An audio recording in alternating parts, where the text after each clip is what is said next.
Hello and welcome to Blue Monday, an Ipswich Town podcast. I'm feeling really chilled because it's close season. We've got very little to talk about. So David Diamond is here. We're going to have what is supposed to be a bit of fun, Dave, but it's going to get very vexatious in the comments. Welcome, Dave. What are we about to do? Well, we're about to rank the Ipswich Town, the 18. This is amazing, isn't it? 18, I think, in 84 seasons, the 18 full-time managers, of discounted caretaker managers. I just can't go there, that Ipswich Town have had in their history. And the idea, Ben, is for us to rank them from 18th to the first. So here's your trigger warning and your YouTube warning. Listen to me now and listen to me good. This is supposed to be a bit of fun. Yeah. Yep. Wherever you have anybody in your list, that's great. Amazing. It's just an opinion and just a little bit of fun. We'd love to hear your comments, but please, for God's sake, stay calm. Stay calm. We don't need to hear about anything being criminal or a joke. It's not that deep. What I would love you to do, if you watch it on YouTube right now, is there's 18. We've got 5 Blue Monday podcast era managers. Just try and guess now in the YouTube comments, hit pause, where McCarthy, Hurst, Lambert, Cook and McKenna are going to land in the 18. But look, everyone's got their knives sharpened, Dave, because in 18th place, the worst ever, feel bad even saying it, Ipswich Town manager, you've gone for Paul Hurst. Why? Look, I felt defending myself. I don't have to. Why? I felt a bit sorry for him, really. But yeah, I mean, only had 15 games, Ben. 1-1, drew 7, lost 7, had a win percentage of 6.7%. And look, let's face it, the previous manager had gone. We'll get on to the previous manager, obviously. The previous manager had left the previous April. And we'd muddled through those last 4 games. He was appointed in the summer of 2008, summer of 2018. And I think, we knew a bit about him. You knew a bit about him from your EFL dealings as such. And it had a sort of reasonable managerial background with, I think, Grimsby and Scunthorpe and Grimsby. That was Shrewsbury just got to the playoff final. Shrewsbury, yeah. That was obviously the pond we were fishing in at the time, and he came in, and it was kind of immediate. There was a bit of a warning afterwards. At the second game, the Exeter League Cup away game, just got everything wrong, didn't he? Everything, the psychology, the transfers, the tactics. Poor fella. Yeah, no, he was out of his. Clearly, at the club the size of Town, he was clearly out of his depth. I don't think he came in with his number 2. Chris Doig, yeah, who I don't think, how can I put this mildly, wasn't particularly liked by the players, seemingly. So yeah, I'm sorry, but he comes in at 18. We can't dwell too long on each one, but he comes in at 18. And what I've done, I've tried to pick a highlight or highlights from each managerial role. I mean, highlights, I'm sorry, but it's, this is one win. It's Swansea away. It's a 3-2. I was there. Luckiest win you'll ever see in your life. It was a 3-2 away win at Swansea. Probably undeserved, as you quite rightly said. And I've got to speak for him. The other thing in his favour, he was, in his short tenure, we did sign Johnny Danassian and Jackson and Caden Jackson. Janoy Danastian and Caden Jackson. I wonder what became of those two and where they So I think, looking further down the line, 5 seasons down the line, tip your hat into him for that. But yeah, sorry, Paul, you are in 18th position.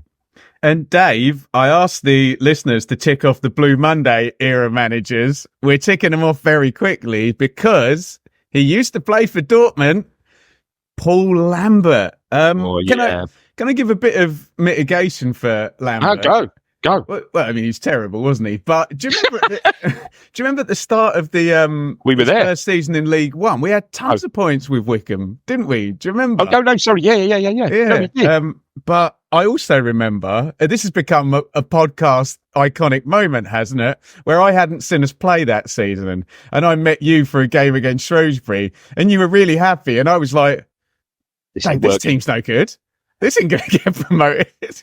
But were you also with me? Were you also was I with you or could be Stat, our former colleague Stat? We're at the Reading away game. We met before the game. The first 15 minutes of that was amazing, wasn't it? Yeah. With Chambers, the split. It must have been Chambers and Knudsen with the split fullbacks. And we're thinking, oh my God, what's going on here? Revolutionary. So Dave, he had to cope with.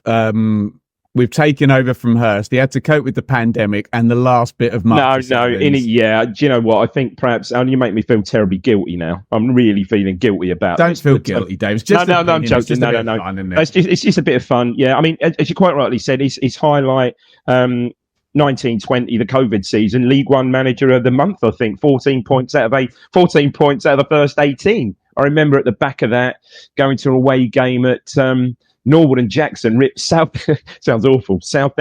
Ripped Southend apart. How far we've come. But yeah. Sorry, Paul, you go there. I've done a win percentage, 32 points. So 113 games, 32.7. Dave, the worst thing about him was seeing him come in as this bullshit alpha male trying to win everybody over, and it just dropping off. And he tried to go the right way with sort of PR. Do you remember in those first few weeks he got some of the I think you got Butcher and Burley, etc., up at the training ground. 20 grand behind the bar, was it? Yeah, sort of a Something PR like that. Yeah, kind of a PR. Just didn't really work. And do you know what? I don't think the fans really ever really talk to him. And we have to mention, I mean, look, the club where it is now, 4 years on, totally different. Whatever was the club thinking in January 2020 with the famous 5-year, he still should be here. It's a 5-year contract. Yeah. But look, And the one moment, Dave, I was in the press box, or just in front of the press box at Carrow Road, and the faux the faux sort of fight with Daniel Farker when they were so much better than us. Oh dear, it's horrible. Yeah, it was just embarrassing. I mean, just good about his managerial career. I mean, just how his managerial career sort of kind of took off was that, if you remember that, aside from us, prior to us, that 7-1 win on the first day of the season at Norwich when he was manager of Colchester, immediately snapped up. And you kind of forget, obviously we know the history from there, what happened that season and the season after, but you kind of forget they subsequently later on in the season went to Colchester and beat them 5-0. That's quite a turnover in results. And another one much, much further down the line this morning, an even better turnaround and result we'll get to. But yeah, sorry, Paul. Yeah, for me, 17th. Dave, cliches ahoy on the Blue Monday podcast. Great players do not make great managers. And we're going to have two here in a row that I want you to deal with in one go.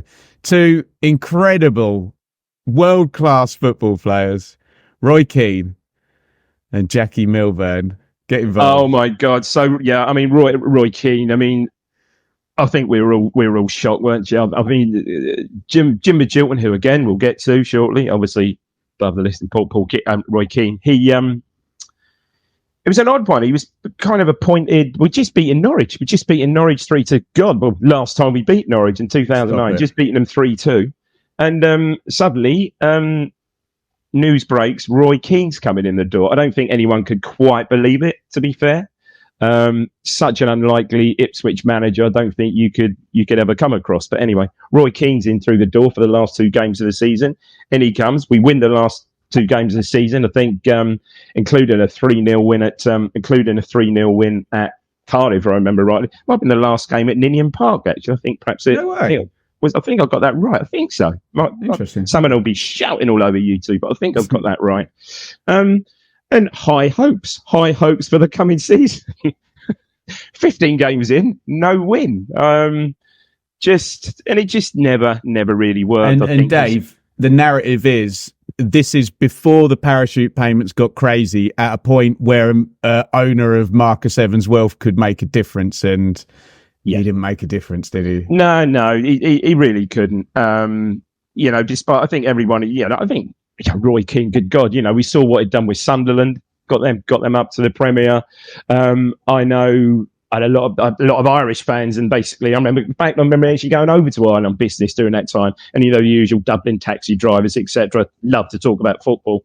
All over Roy, going, "Oh, we'll get you up. Oh, I think you'll win the championship with record points," sort of thing. You think, yeah, okay, but yeah, just never, not the right personality for the club, unfortunately, not the right fit. And again, I want to try and pick a highlight. I want to try and pick a highlight from each manager's kind of term. And it would be probably Roy Keane. I'm sort of scratching about really, but it's probably going to be the Coventry 3-2 game, the Pablo Canago. I mean, I'm scratching about for sort of highlights there, but that was just incredible. I mean, just more for the obviously the narrative of that Coventry we're struggling anyway. Coventry equalised, I think, literally 96th minute. I don't think we won at home for a fair amount of time. And straight from the kickoff, Pablo sort of chips it in the North Stand. Then everyone goes crazy. And I think, that's probably sadly the only highlight I can really take from his reign, really. Jackie Milburn. Wow. Now here's the thing. So Jackie Milburn. So again. Well, you have to mention it because the narrative. Jackie Milburn took over from Alf Ramsey. We all know, and we'll get to much further down. Much further down. Talk about poison challenge. David Moyes, Alex Ferguson, etc. Obviously irreplaceable. It was a very aging team that had. I won't say what it did because I'll get to that, but had the success a couple of seasons before. A very aged team. And he came in, and it was just a terrible season. Ultimately finished bottom. I think scored 56 goals, conceded 121. It's just, I think the players. I've read quite a bit about this era in different books. Men Who Made the Town and other books and stuff. And I think the players' overall discipline outside of the football club wasn't that great. I think there was quite a known fair drinking, which is not unusual as time goes on in football, but drinking culture at the club and stuff. So very, very huge issues at the club. He was such a well-respected guy. I mean, absolute statue of him at St James's Park.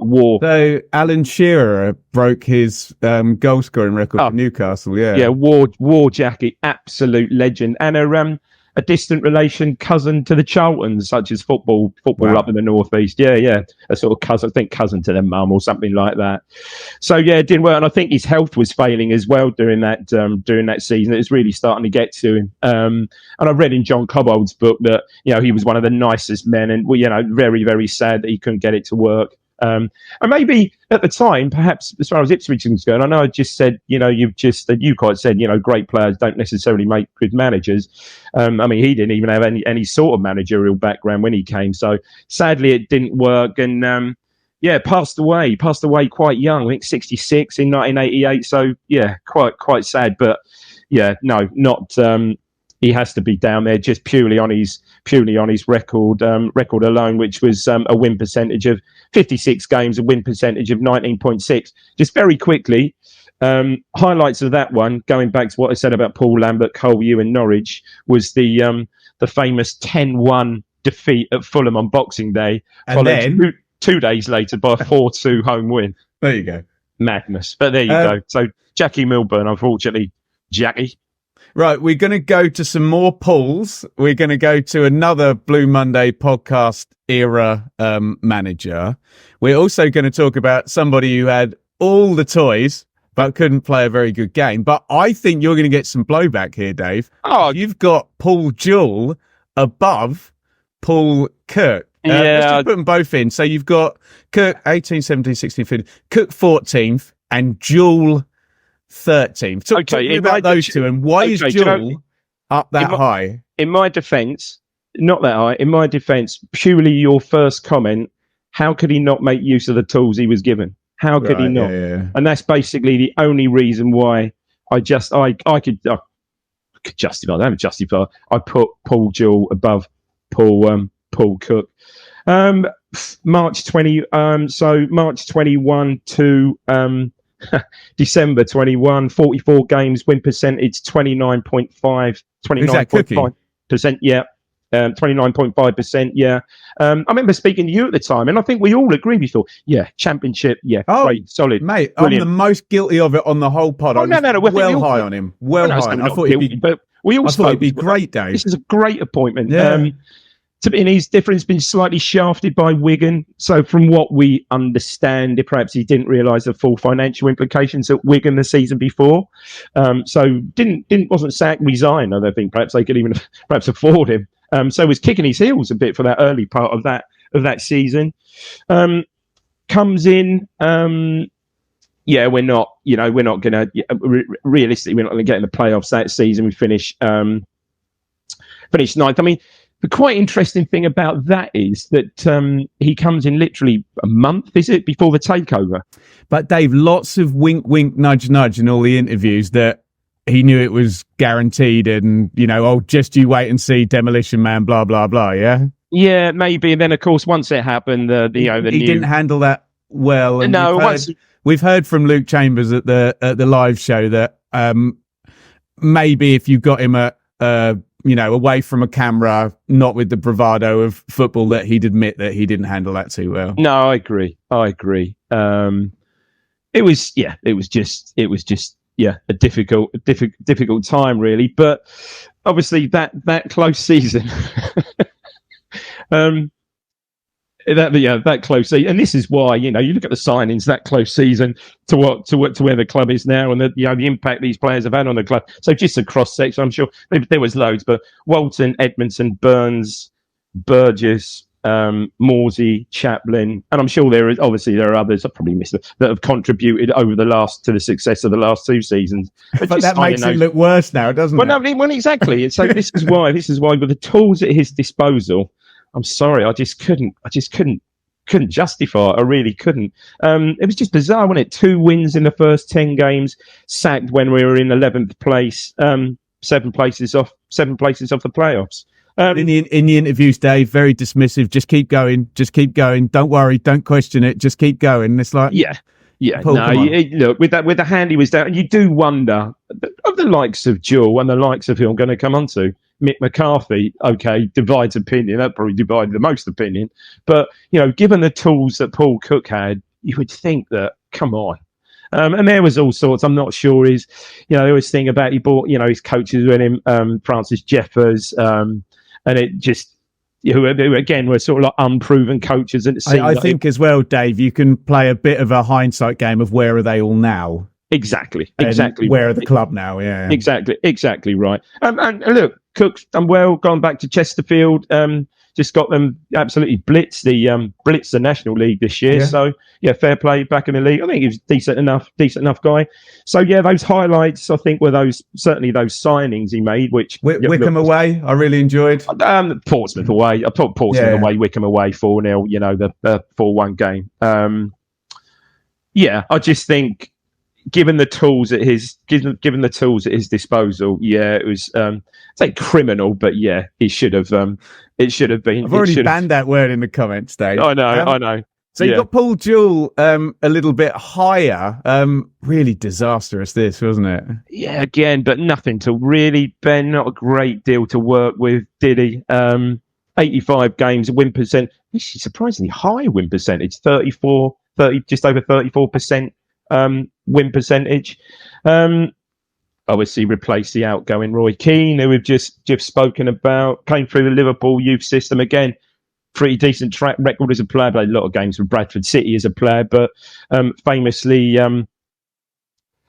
took Pip Town, took them up in 98, 99, and bloody well did it again in 2004, 2005 with Wigan. So a great track record as a manager, but no, sadly for Ipswich, 15th in 11-12, and sacked after fairly. And my memory, Dave, 12-13. I checked out a little bit at that time from doing other stuff in my life, and I remember going to one of the games, and I was like, right, so there's 6 loan players, half of them are playing out of. But what is this? What has he built? But there you go. Right, let me move you on, Dave, to one that really does split opinion, and did split opinion at the time. You've got Jim Magilton next up. Loads of caveats to Magilton, obviously, because he took the club at a time where it was quite a tricky job to do, and it was almost the case of when he had no money, he did better than when he did have money type situation. We should give a big plug to our amazing 3-part interview in COVID. Fantastic. Someone who will tell the story way better than us on this is Jim Magilton. But you've come in, although looking at the names that are left over, Dave, we're now going to people who've had discernible success in terms of top 6 finishes in divisions. So talk to me about Jim, Split's opinion.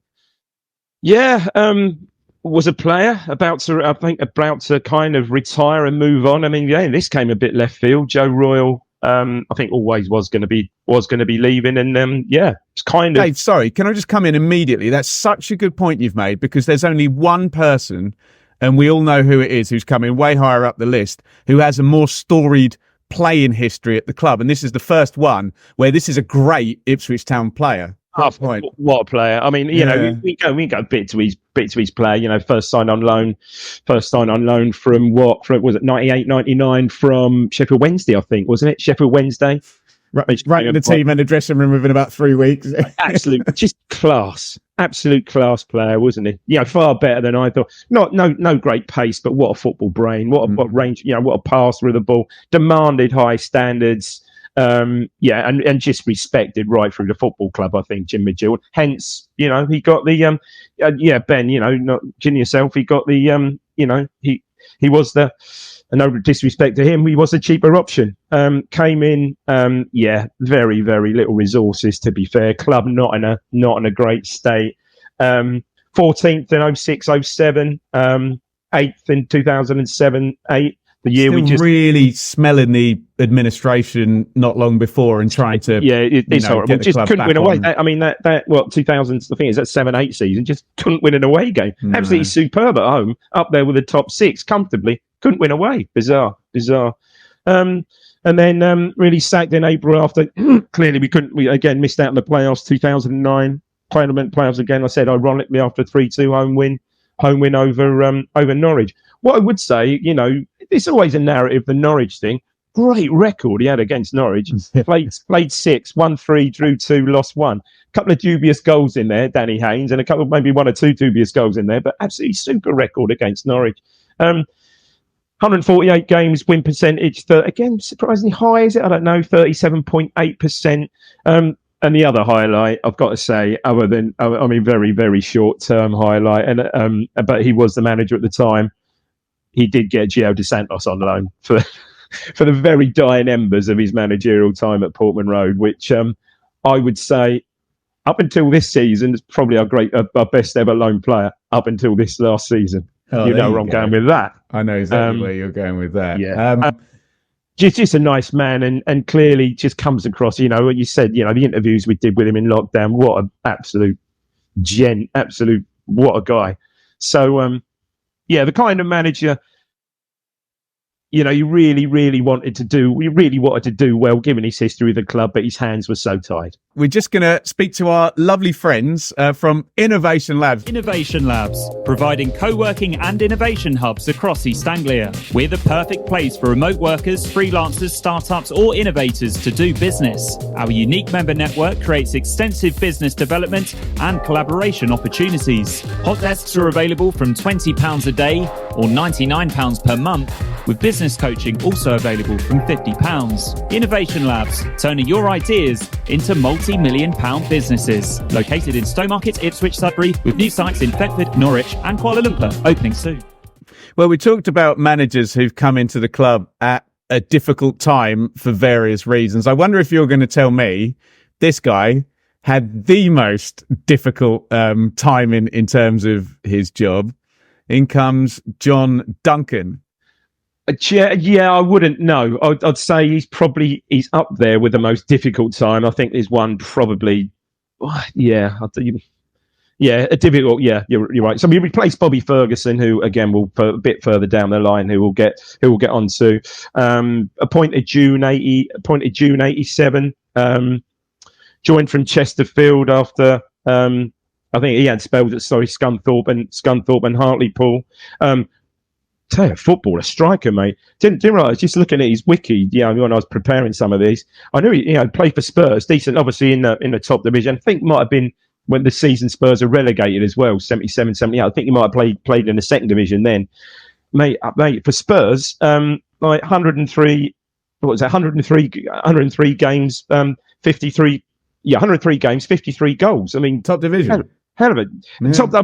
It would have been both. So Spurs had a season, and whether he did play in it, Spurs had a season in the second division, the season we won the cup. So possibly all in the top division, but not sure. Might have been shared. He was an interesting appointment. The club were refused permission from Stoke City to approach even Mick Mills. Didn't even, that would happen these days. We're knocked back by Stoke City, wanting to approach Mick Mills, knocked back. I've heard Mills speak about that. So, like I said, he joins from Chesterfield. Difficult times. Ferguson had been sacked the season before. We'd failed to get. It was the very first year of the playoffs, and yeah, we got. It was I'll get anyway. We didn't go through the playoffs year one. I'll get to that under Ferguson, and. So 87, 8, and so fairly consistent, Ben. 87, 88, finished 8th, 88, 89, 8th, 89, 90, finished 9th. So fairly consistent. Tell me what happens next with the next manager after John Duncan works against him as well. Yeah, just couldn't make that step. I mean, highlighting was sacked in May 1990. Highlights. Three players really. Dalian Atkinson gave his debut to Dalian Atkinson. Obviously, the hat trick. He part of Dalian Atkinson, a hat trick against Middlesbrough. We all remember. Massive story, massive PR. Sergo Boutaccia. He was manager then. Sergo Boutaccia, albeit if there is a slight black mark to put against him, fairly imperious sweeper for Russia in the World Cup. Played him on the left side of midfield. But hey, in the Euros in 88, yeah? Yeah, it would have been, yeah. Sorry, World Cup. Sorry, yeah. I think he played in the World Cup. He played in the 82 World Cup as well. He get to the final, Russia in 88. Yeah, Van Basten volley. Van Basten, yeah. Wow. Yeah, I passed Renate Dassayev, Mooring Cross. No, don't go there. We can talk all day. I could do 10 minutes on that goal.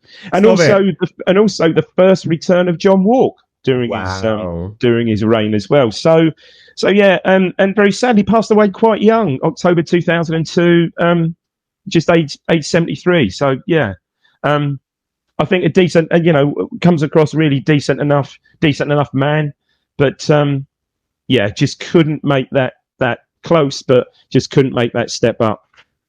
We're coming up to the halfway mark, and who better, because we got 2 Blue Monday Pod era names to come. As you can imagine, one of them is quite near to the top of the list, but the remaining one is, and I still say, the most talked about person in Blue Monday podcast history. Oh, without Mick McCarthy. Wow. There he is, Dave. Can you unpick this in 2 minutes? I'm not sure I can. I still maintain, shoot me down. I still maintain, had we stuck with McCarthy, I don't think we'd have been relegated. Caveat to that, we'd have had about 10,000 fans attending Portman Road. But anyway, look, that's where we are. Appointed November 2012 when we were in a sorry state, and we were 5 points adrift at the bottom. And I mean, miracle work. It's in November, so okay, it's not like you're 5 points adrift in. No, it's outstanding, Dave. When you see the high tide points totals of all the other teams as well, could have so easily got relegated. Incredible what he'd done. So basically, what he did, and this perhaps manifests itself, and I'll get to that in a minute. Over the rest of his term at the club, tightened. I think you could safely say he tightened things up. Beginning with, you remember, on loan, DJ Campbell, what a great run. I think he's scored in 5 or 6 consecutive games, a 1-0 win away at Birmingham. Incredibly set us up that season to finish 14th. Incredible. I'll just quickly, now, 279 games, a win percentage of, again, too shabby, 37.6%.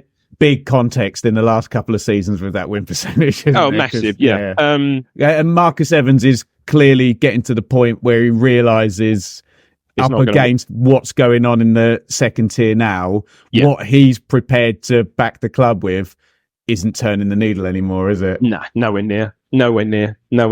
Just mention his playing career, great playing career, 57 caps for era, Euros 88, Euros 88, World Cup 1990, obviously Ireland manager. We won't get into all that, 96, 2002, and spats with our previous manager and things like that. We won't get into that. But yeah, you've got to say that, what an achievement that first year. And again, it just didn't really pan out. However, we had the great 2013-14, his fourth season. Again, not too shabby, finished ninth. Then we come to the 14-15 season, just an anomaly amongst anything, really. Everything seemed to quite click, especially early on in the season. You say it's an anomaly. It is trending in that direction, I suppose, Dave, to be fair, Ben, you're right, actually. No, you are right. You are right. Daryl Murphy, just incredible season, 27 goals up with McGoldrick. It was nice. It was entertaining. I think we were top at, very briefly, we went top Boxing Day after a 4-2 win at Brentford. And you think, okay, transfer window opening. Come on, let's make a statement. I think we were one, maybe two decent players short. To be fair, signed Freddie Sears, 100,000, I think he paid for him. Great. What a first, at the end of that season, did score 10 goals or more, I don't know, but made an impact, but it just wasn't enough. And we all know what happened.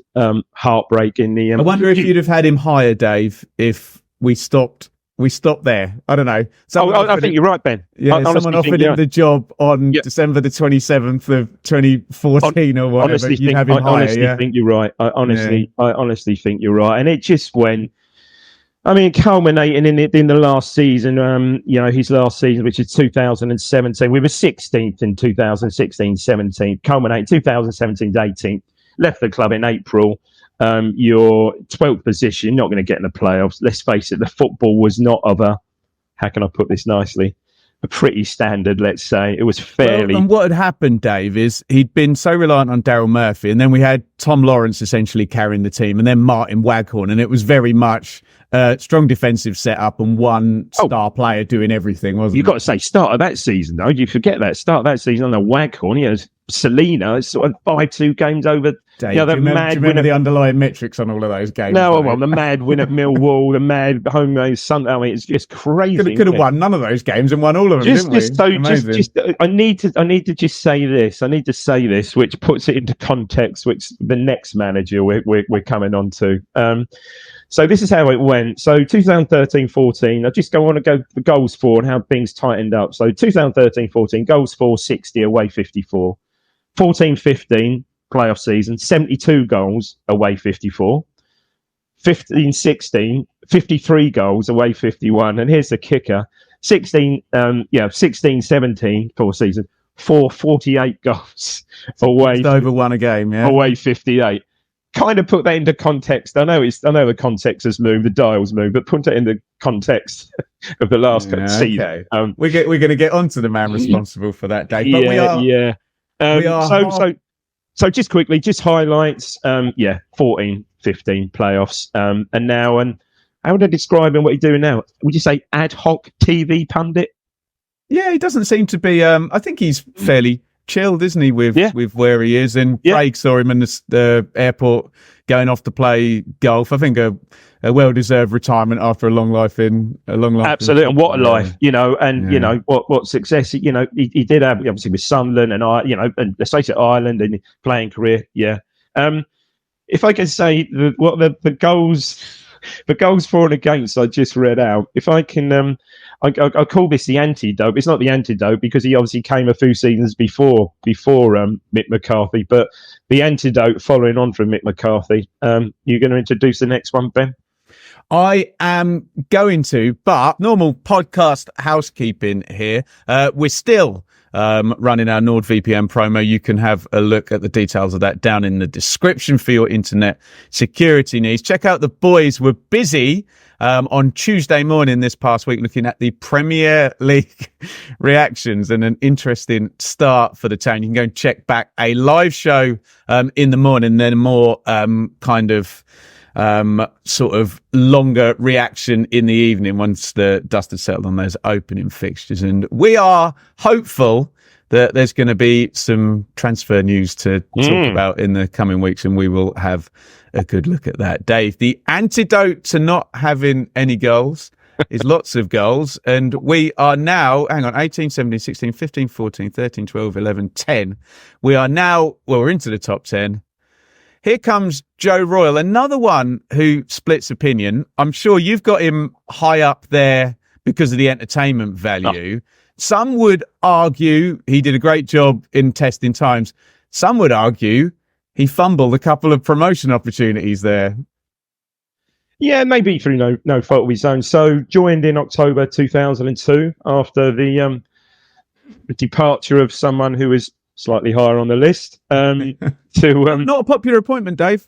I remember. To May 2000. No, I don't think so. No. Despite his previous, obviously a great player for Everton, goal scorer. Did back-to-back promotions. Imagine doing that, hey, with Man City. Yeah, impossible. That, Dave. Apparently, promotions. No, exactly. I know you loved him at Oldham and his Oldham side. Oh, we love. I know you can name that side now. I know you can. And joined us a year after having a season out of the game. I think again, famously, we relegated Man City that night with the what was it? The Martin Royce diving header, wasn't it? I think I can remember that. Remember that really well. The 5th place season. I say previous success at Oldham, won the FA Cup with Everton in 1995. I believe. Is that still the last? Someone will shoot me down here. Last English manager to do that, I believe. Anyway, Lampard didn't win it with Chelsea, did he? No, I don't think so. I don't think so. And look, if ever someone did come at a time, so he came with Town pretty much, the season out really, pretty much entering administration. Obviously, we'd got relegated season or two before. Player sales going out, we all know that. Staff redundancies. And I made a comment here. I think he did absolutely brilliantly with the squad and just played such an exciting brand of open, attacking football. I mean, some games were like basketball games. I mean, it's just nuts, some of those games. Remember 6-4s and crazy stuff like that. Do you subscribe to the narrative that West Ham were a bit of a unicorn freak club to be, like when we've had Newcastle and Aston Villa in the Championship, to lose to them in the playoffs twice is a bit wrong time, wrong place. Yeah, it was. I mean, one of those seasons, I think we finished, I can't quite remember, must have been 04-05. I think we finished 12 points ahead of them. And you say, yes, did he fumble it? I mean, it was just, again, with injuries. Remember that injury? I think we were absolutely flying with Bent and Cucci up front that season. What was it? Must have been January, February 05. And then suddenly Cucci, I think it was a relatively freak injury. He's out for a month. Just can't replace him. I think was that the year we bought Scowcroft back in, I believe, for a spell, and it just didn't work. And he was a little bit unlucky. And again, that was just got pipped by Wigan for the last playoff spot. That certainly, I'm speaking 04-05, obviously perhaps carrying some mental scars from West Ham the season before. And so I guess a little bit unlucky, but Christ almighty, the football, the excitement was off the charts. I must quickly do this. Again, the goal, just for the goal. So 02-03, 480 away 64, then it begins to get nuts. 03-04, 484 away 72. 72. 72. Relegation stuff, that, isn't it? Well, I mean, 84 though. 04-05. Oh, we tightened up here. 485 away 56. And I think I worked it out famously. 05-06, so in that close season, we lost Tommy Miller, Darren Bent, Shefki Cucci, and I think goal scorers, 52 league goals. So hence, slightly different. 453 away 66. Just again, that season, hands were tied, they'd all gone. Tell you who else went that close season. What a brilliant keeper, Kelvin Davis, who was absolutely Davis. Although 72 goals against would say otherwise, but anyway, I just love the guy. Sadly, he was on his way. Obviously, highlights 2 consecutive playoff seasons, and I've got to highlight just 2 games from that.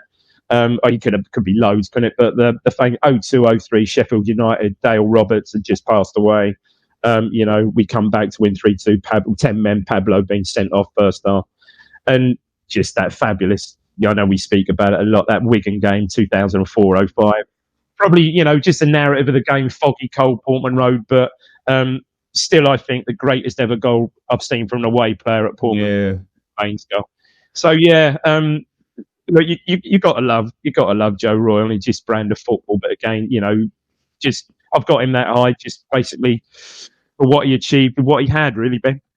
You'll be really pleased with me. I was working with Dean Ashton quite a bit a couple of years ago, and I said, Dino, do you remember a game you played for Crewe against Ipswich? He's like, oh, no, not entirely sure. I went, it was 6-4. I think you scored a couple. And I sat down with him in ITV, and he taught me, we just watched the highlights, and it was just a complete madness, wasn't it?